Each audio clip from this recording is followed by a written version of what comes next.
Now to talk about cingulum rests and incisor rests. Let's begin with incisor rests.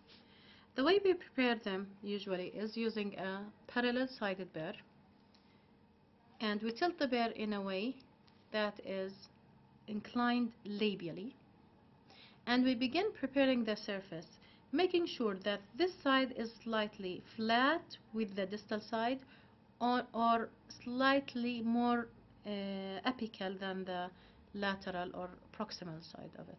Why? Because we want this rest to come in place in a manner that it doesn't, if any movement occurs in the RPD, it doesn't slip away. Let's look at this incorrect preparation. So it is tilted labially, yes, but the proximal surface of this is lower than the central part of it. So it's although inclined labially like this, but it's also inclined towards the saddle area. What will happen with the rest on this side? Even if it's okay vertically, but any movement laterally, it will slip away. So the correct direction on incisal edges is inclined labially and inclined centrally away from the proximal surface area. Cingulum rests to become functional and very well. We usually use first the inverted cone burr. So with an inverted cone burr, we run on the surface in a way like an angry face shape. So it's like triangular, going around the cingulum. It's not crossing the cingulum. We're going over it. We're respecting the morphology. We're going over it and then downwards, and from here over it and downwards, using the corners of this inverted cone. So this will create for us two things. It will create a flat surface, and it will also be inclined labially, so it will get a grip. Assalamu alaikum.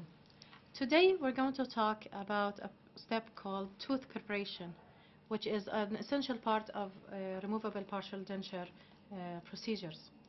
We are today mimicking clinic number 2, in which we had done the initial design, and we have decided to place our components on specific teeth. But are the teeth in their natural form ready to receive components of the metal? If we take a good look at this tooth, for example, we would find that naturally all teeth come in a form that they have convexities. These convexities come in different forms, and we have the maximum bulge of the tooth running at different locations. When we want to design a removable partial denture, we have the metal very strong and at the same time not flexible. So we need all metal components going in and out around the teeth in a way that they do not have any interferences. So in the first design, we have looked for undercuts that we want to use, but we also have some undercuts that we do not want to include in our design, for example. All of these cause that in the teeth in their natural form and the way they occlude with each other, sometimes even we don't have place-to-place components. So if I have a tight occlusion here, how am I going to pass in, if I'm going to just interdigitate this cast, how am I going to place, for example, a rest here? I have an interocclusion that is very tight, and the teeth come in contact buccally and lingually in a way that they don't leave space in between. So how am I going to place metal components in between these teeth, upper and lower teeth as well? So the idea of tooth preparation is we are making use of the tooth in general. Optional preparations might include opening embrasures. For example, if I'm placing a rest on a side that is dentate and doesn't have an edentulous area, there is no place for me to come with a guide plane and rest from the edentulous area. Here I have two teeth, and these teeth are very close together. If I look at them from the occlusal table, we have what we call embrasures. This is the V shape between teeth. We have a buccal embrasure, the V shape from the buccal. We have a V shape from the lingual. Sometimes the embrasure here, this V shape, is very narrow, and I could not put enough bulk of metal in here. So if I want to place a clasp that is correctly designed, I need it to be bulky enough to withstand pressure and withstand the forces. So to get space for such essential thickness of metal, I need to open up the embrasure. So we open these embrasures, and this is called embrasure opening. This is one of the optional, meaning that not all RPDs need it. It only needs it if we have the option of extending our design into area that is totally dentate. Other optional preparations also include cases where we have high survey lines. So if I had the high survey line here and I want to place my components of my clasping onto this side, I will find that these will come very close to the occlusal table. And having those components close to the occlusal table will cause problems. It might interfere with occlusion on the upper teeth. It also might interfere making the occlusal table wide, and this will increase the forces on the tooth. And also there will be no space for the origin of the clasp to begin, and also we will have a lot of leverage on the tooth. So ideally in these cases we prefer having our components closer to the middle of the tooth. So following the surveil alone will have a problem. So here we choose, rather than placing the component over the high survey line, to do something called lowering the survey line, where we trim from the tooth, and once we go back to the surveyor and draw the survey line, we will find that it came lower into the ideal area, which is around the middle of the tooth, and we can place our components there better. So this is called lowering survey line. This can happen lingually. This is a case of a lower tooth, and this is the lingual side, and this is where usually it happens because lower teeth tilt lingually, so they will have a high survey line on the lingual surface. Sometimes in the upper teeth they might occur buccally, so it depends on where they are present. In the lower teeth, sometimes also we face the problem that we don't have suitable undercut, or the undercut that we find is very, very close to the gingiva, and this will traumatize the tooth if we place a clasp there. So sometimes we need to create an undercut. We call this enamel dimpling. Sometimes our preparations that we intend to do are so traumatic that I will not be confined by the enamel, and I might go into dentine. And these occur with cases, for example, severely tilted teeth or teeth with big fillings. I could not place my rest on a filling that is small or large, but with defects on the sides. So cases where already the tooth has been damaged, or the tooth is severely tilted and my preparations might go into dentine, I have the option of either crowning or veneering. This is a good case in the lower teeth, where we sometimes don't have enough thickness of enamel on the slopes, and I want to make a cingulum rest. So rather than preparing into the tooth, we might add like a veneer. It's metal like a veneer on the lingual surface, and on that metal we create a ledge for the cingulum rest, for example, and this will save the tooth from preparation into dentine. Okay? Or sometimes we have large fillings, and if I want to prepare into that large filling, I will have a problem. So we decide that already this tooth is damaged and needs strengthening, so we crown the tooth. So we prepare the tooth in a way to receive a crown. We place a crown, and in this crown we design it in a way that it already has the preparations in it. So this is a designed crown. It's not a regular crown. It's a designed crown. And we should do it as a designed crown, not a regular crown, and then prepare into it, because any preparation into porcelain will weaken the porcelain. But when we have a designed crown, which is suitable for crown cobalt, we make space and make sure that the porcelain around is not weakened by the preparation. So in that big crown we could put a box rest rather than a regular saucer-shaped rest, and we put a ledge for a retentive arm, and we change the retentive arm to become lingually, and we save the buccal surface to be aesthetic while the patient is smiling. So these are other options. Another way of crowning the tooth, rather than placing small components in the crown, we might place a larger component called an attachment. It could be an internal attachment, internal meaning inside the crown, or an external attachment that comes out of the crown, and these all serve adding support or retention to the RPD, but without the need for clasps, and this is more aesthetic. So an attachment. This is an internal attachment type, and you would find that it's like a box, and it has a positive and negative. This is the negative, and this is the positive, and it comes in a way. The attachment comes in a way that it becomes, when it slips into place, in the correct place, it becomes retentive, and there is no need even. We eliminated the reciprocal or lingual arm, and we eliminated the buccal arm of the retentive. So attachments serve very well in terms they retain in friction in a way that we can eliminate components. And once we want to take out the RPD, simply we can slip the RPD out of it. So these are called attachments, and this is the internal type of attachment. There are other external types of attachments where, for example, the crown is intact, but the attachment comes here like a ball and socket, like a Dolby attachment. These are called external attachments. So the crown could hold a negative part of or pattern, and the matrix goes into it, or the crown is intact and it holds something externally outside the crown, and we call it an external attachment. So to summarize, we have basic preparations, rest preparations, and guide planes, and we have alternative preparations where we need to extend components of metal in places that don't have the features of regular or insufficient enamel preparations.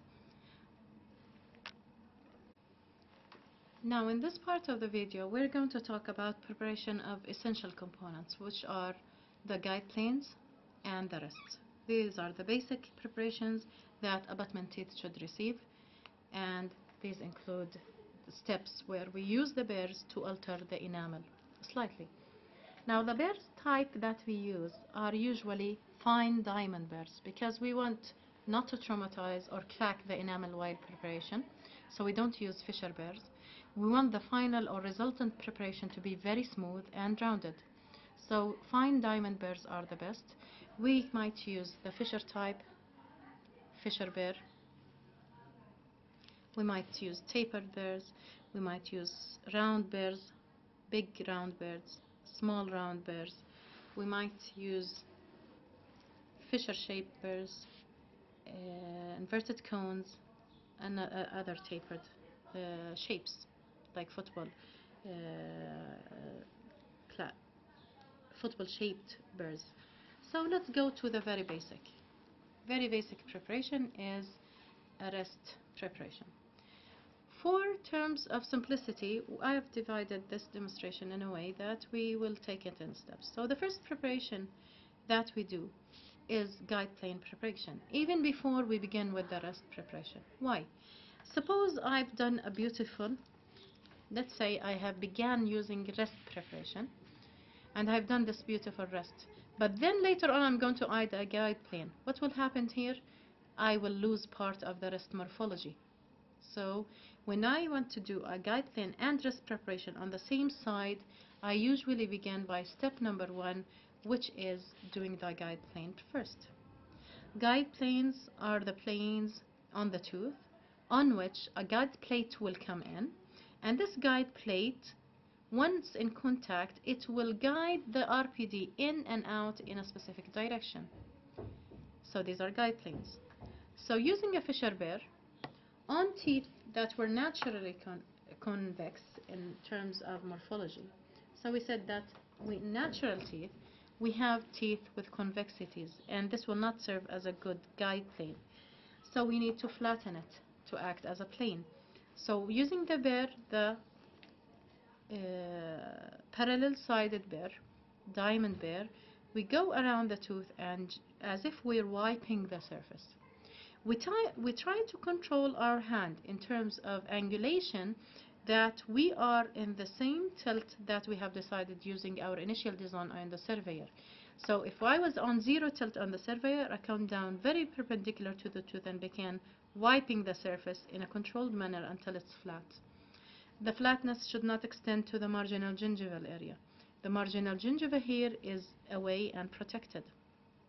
So it's above the marginal gingiva by 1 to 2 millimeter, It extends vertically best around 3 millimeters, and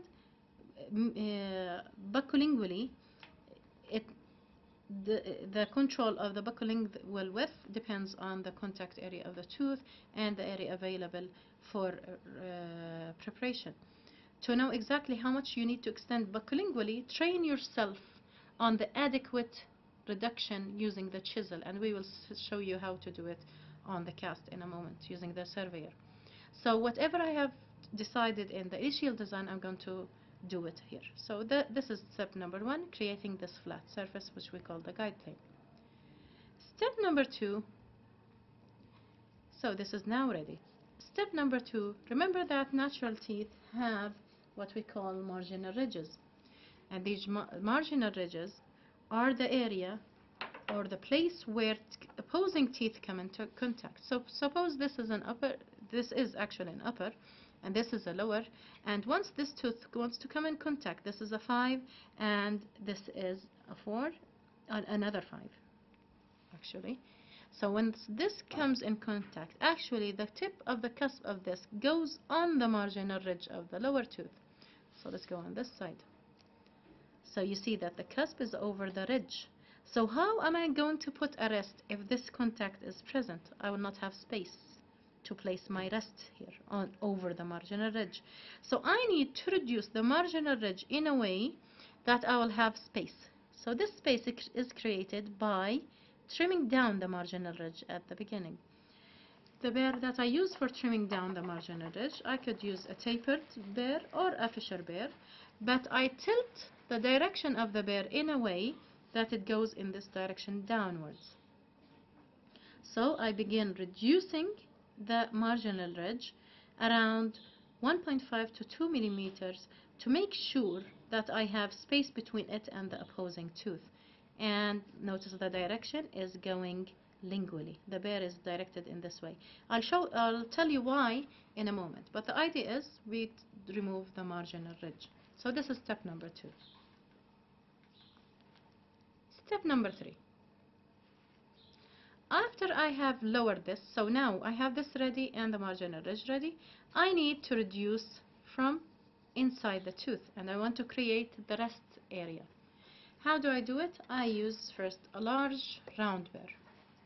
This round burr is almost 1/3 of the dimension of the tooth. So if I'm talking, this is a third, and this is a third, and this is the third. So the round burr that I'm using is a circular burr, round burr, diamond, and it goes 1/3. I begin preparing the tooth in a way that it removes from the slopes. So this burr actually is widening the slopes. Go back to the natural teeth morphology. Notice that natural teeth in general, they have these slopes and convergence of the cusps away from the central fossa. These areas are sometimes narrow, so we need to widen them in a way to receive our rest. So we achieve this first as a first step using a round burr that is 1/3 the space. Now step number 4 is on this side. So what do we have ready now? This is step number 4. We have the guide plane already ready. We have the marginal ridge ready. We have the large round burr ready, the area that the large round burr worked with. Now we go with a small round burr. It's half the original one, and we go and we create a deeper fossa inside the large circle. So this was step 3. See this large circle? Still, it's flat in the middle. I need something deeper here. So I create it by a smaller burr, and I go in and make this further depression. What would be the result? My result would be the following: a rest that has a round shape, that has enough occlusal clearance from the opposing tooth. So I come with the opposing tooth, I have enough occlusal clearance. Okay, I should have enough occlusal clearance, so I might reduce it a bit, but on the tooth side I have sufficient thickness. And notice its direction. The direction of this rest goes downwards. See the saucer shape? It's heading downwards. How did I create it? First, when I removed from the marginal edge, I removed in an oblique way.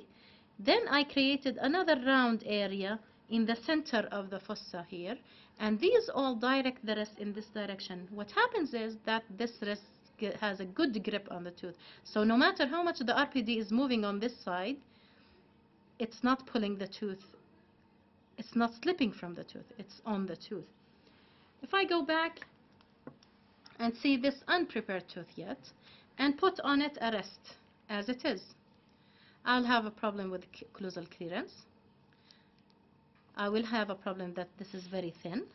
And look in when forces are directed on the rest. Whenever its forces are directed, it slips away. Nothing to hold it. So when I have this saucer shape that is deep on the most central part of it, so it creates this like notch or positive surface that goes into this notch, and it's retentive here.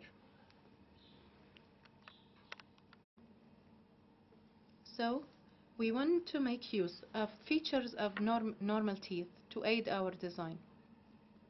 One of the features of natural teeth are that they have layers. They come in layers. So if we open, for example, this layer, we find that we have a thickness of enamel in the tooth, and then beneath it we have dentine, and then we have the pulp. So can we make some alterations in the enamel layer without going into dentine? Because we know that dentine is porous in some manner, and it can convey sensitivity to the pulp. So can we cut off a small amount of the enamel in a way, in a controlled way, that we can make use for preparations for removable partial denture? This is the idea of today's lab. It's preparations inside the enamel that are done to aid our design. So the following preparations that we're going to show you and quickly first list, we're going to do them all in enamel. Once we have a problem with doing them in enamel, we shift to other options, and you will see them in a moment. So the idea is, if we can find all of our preparations inside enamel, we will not have any dentin sensitivity, and enamel is more resistant to caries, so we will also not have any carious lesions. So if we look at components that we need in the RPD, major components include the rests, guide planes, and clasps. We have clasps that should be retentive, and we have clasps that are for reciprocation. So these are the major components we're going to talk about, and these are the major tooth preparations that we need as well. Clasps, the retentive clasps are usually usually into undercuts, so we don't need any preparation for retentive clasps if we have a good undercut. We don't need also preparation for the reciprocal arm, but we need a preparation for the rest and also for the guide plane inside. So these need preparations. So let's say if I'm going to talk about preparations in RPD cases inside the mouth, I could list them in two lists.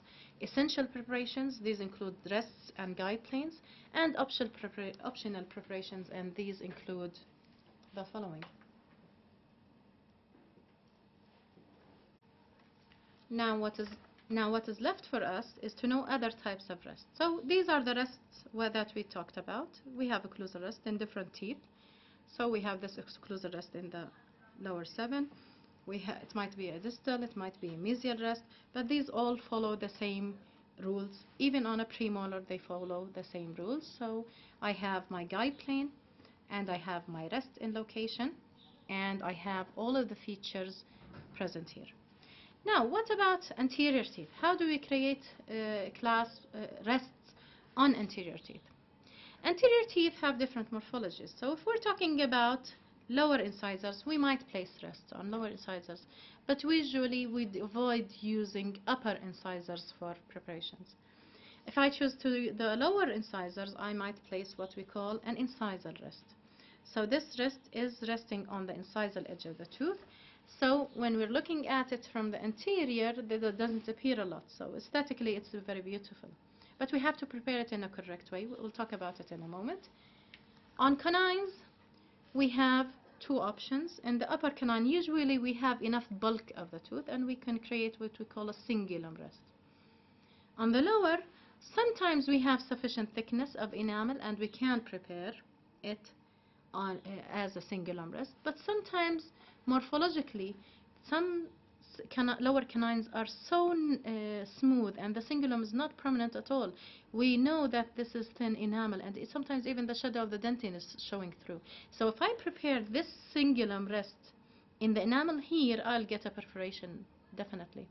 So we can do cast metal on which I prepare the tooth slightly and I put on it and cement on it a metal like a button, metal button, but on this metal it's designed by the lab to have its own rest as a cingulum rest. So a cingulum rest has the ability to hold a rest and resist movement by the rest placed over the cingulum. Okay. Now, how to prepare these? Let's go to the easiest one, which is in the incisor rest. We usually use a bear that is parallel-sided. So after we have finished with the inverted cone and we created this inverted U shape downwards, we come back with a fisher bear and come back to trim the enamel over it, because we are left sometimes with like a groove that has an undercut. So we want to make sure that also this surface is flat. There are no undercuts underneath it. So with this parallel-sided bear, we come and trim the sides over here. So we are sure that the metal will come in and out smoothly without having an undercut. So this is smoothened. The edges are smoothened and flushed with the rest of the lingual surface of this tooth. If it was the lower, the same thing, the same procedure, using the inverted cone. First, with the edge of the inverted cone, we come down and make the step, and then using the fisher bear, we smoothen the upper half of the preparation with the lingual side of the tooth. We said if we had an exposure, for example, while I'm preparing, I was into dentine, and I'm left with exposed dentine, I need to shift my design. So I either prepare it into a cast metal, so I prepare it like a veneer preparation and cement on it some cast metal that's done by the lab, so it's an indirect way of placing my rest. Or I can place a composite filling and do a rest preparation in it, but composites on the long term are not very retentive. So the best method is using cast metal cemented on the lingual surface as a veneer, only a surface restoration. So that's about rest preparations. For embrasure opening, we need to prepare rests in a slightly different way, where we begin by preparing using a parallel surface bear. We come down and open the embrasure, widen it, this V shape, the lingual embrasure between teeth, because usually we come from the lingual side, and we widen this embrasure in between the teeth, and then we run using a tapered bear on the occlusal surface, and we create the same we did with the regular rest, but these are rest going lingually. So we only reduce the lingual part of the marginal ridge. See, this marginal ridge is intact buccally. So we're only reducing lingually, the marginal ridge lingually, and we're preparing the rest in the same manner, a large bear, then a smaller bear to make the central part. So this is called a double embrasure rest. So if I look at this rest, it's a double rest, and it has this saucer and this saucer going into place, and this is where the embrasure is. So it has sufficient thickness and neck thickness. So if I have sufficient preparation, when I come with opposing teeth, these are upper and this is a lower, but to show it to you upside down, the idea is the tooth is intact and in good occlusion, although the rests are in location. Okay. The last preparation in terms of enamel reductions are what we call enamel dimple. Sometimes we decide that we want to place a clasp. Suppose it's an eye-bar clasp, and we want to place it here, and we find that this tooth doesn't have a suitable undercut. And we know that the eye bar should be around 3 millimeters away from the gingiva when it come into place. So if I don't have any undercut, I can create one. Where is the best location to create for an eye bar? In the middle, slightly mesially. So now this will accommodate the eye bar in location. And this is the eye bar from the inside. You can see that we have this dimple going into the undercut that we create.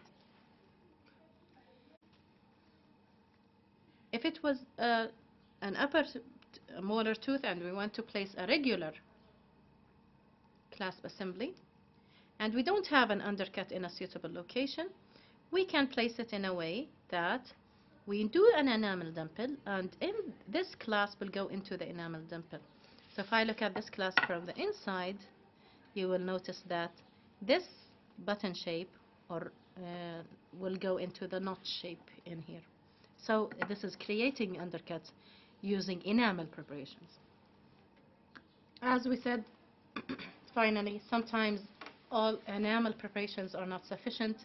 We might go into dentine, so we are left with the option of making crowns over the teeth and creating the crowns in a designed manner where we make space for box rests. This is what we call a box rest. It's a box, like class 2. Why didn't we do it in normal teeth? Because if I do this much preparation in a normal tooth, I'm indenting. So it's only done on crowns. And once I do this box rest, I get a benefit that I can eliminate some components, and I have eliminated the buccal arm, and I left the retentive arm to be lingually. So this now fits in location, and it's retentive with a lingual retention arm, and this rest, box rest, is giving me reciprocation.